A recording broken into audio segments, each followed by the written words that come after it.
J'attends d'eux qu'ils clarifient et formalisent leurs demandes à l'égard de la France et de la communauté internationale. Souhaitent-ils notre présence? Ont-ils besoin de nous? Je veux des réponses claires et assumées sur ces questions. Je ne peux ni ne veux avoir des soldats français sur quelque sol du Sahel que ce soit, alors même que l'ambiguïté persiste à l'égard de mouvements anti-français. Je souhaite que nous puissions organiser une présence internationale plus forte et structurer au Sahel une nouvelle coalition autour de nous, en lien avec nos partenaires européens déjà présents. Le président français demande à nos chefs d'État africains francophones de fermer nos bouches. Parce que, selon lui, nous cultivons un sentiment anti-français. Mais vous savez très bien que c'est faux. Monsieur le président Macron, il n'y a pas de sentiment anti-français ici. Ce que vous appelez sentiment anti-français, d'ailleurs, comment vous allez présenter ça? Je suis en train de parler en français là. J'ai rien contre le français en tant que langue. Je parle pas en sénoufo ou en djoula ou en serer ou en wolof ou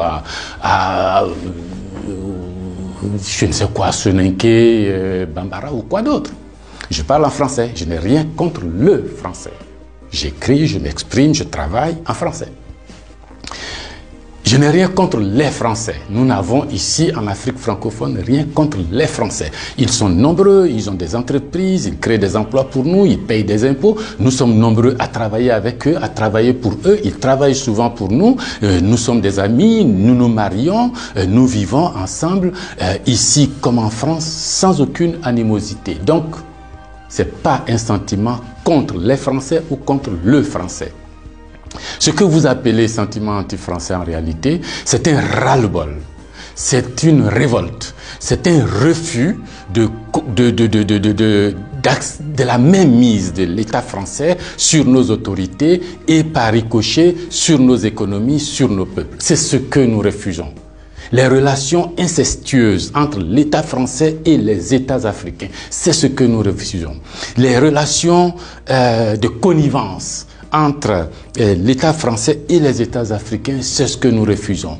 Parce que simplement ces relations étouffent la démocratie, ces relations étouffent le respect des droits de l'homme, ces relations étouffent la possibilité que nous devons avoir de demander des comptes à nos dirigeants. Ces relations étouffent l'expression plurielle chez nous.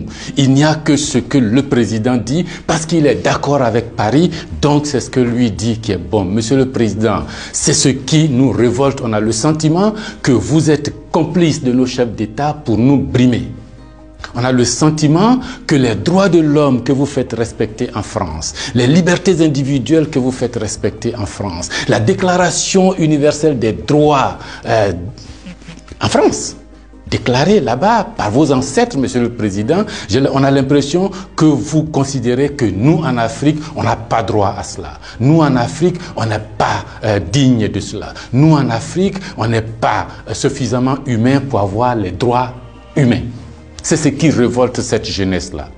La conséquence, vous voyez chaque jour de nombreux jeunes essayant d'aller là où les droits sont respectés, là où les libertés sont respectées, là où on a le sentiment qu'ils sont des hommes. C'est ce qu'il faut changer, Monsieur le Président. C'est ce qu'il faut changer. Vous pouvez parler 1000 fois à nos chefs d'État, vous pouvez leur donner des instructions 1000 fois, mais ça ne changera rien dans la tête des populations africaines ici, dans l'esprit des populations africaines ici. L'idée est que nous voulons redevenir des hommes libres. Nos ancêtres ont été vendus comme des marchandises par vos ancêtres. Comme des marchandises. Pendant de 1500 à 1890, c'est par là, comme des marchandises. Nous fermons les yeux là-dessus. Nos parents ont été gouvernés par la décision que vos parents ont prise à Berlin de venir s'accaparer nos territoires, nous-mêmes, nos fleuves, nos rivières, nos matières premières, de prendre possession de nous. Ça a duré près d'un siècle. Fermons les yeux là-dessus. Vos prédécesseurs ont considéré que nos chefs d'État devraient être juste des délégués pour eux, pour nous maintenir ici. Comment on peut avoir le sentiment français quand on descend à l'aéroport d'Abidjan? Le boulevard qu'on prend s'appelle Giscard d'Estaing. Le pont qu'on emprunte s'appelle De Gaulle. Et la route qu'on utilise pour aller à l'université s'appelle boulevard Mitterrand. Et puis partout, on a Trèche-la-Plaine, Port-Bouët, Binger. Non!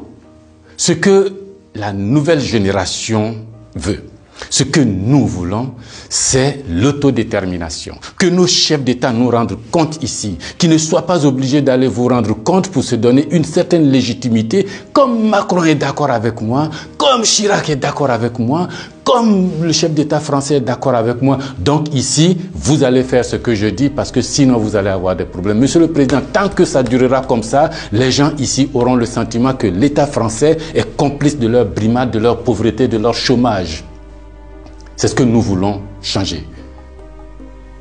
C'est ce que nous voulons changer. Renvoyer Kako Noboko, renvoyer Kemi Seba, renvoyer Nathalie Yamb, contester les propos de Salif Keïta ou je ne sais qui d'autre, ça ne changera rien. C'est dans la tête de chacun. Chacun de nous, les gens, ces idées-là ont imbibé notre esprit maintenant. Le désir de liberté, vous devez connaître ça. Vos ancêtres se sont battus pour avoir cette liberté. On fait plusieurs guerres pour jouir de cette liberté. Ce que nous voulons, c'est ça.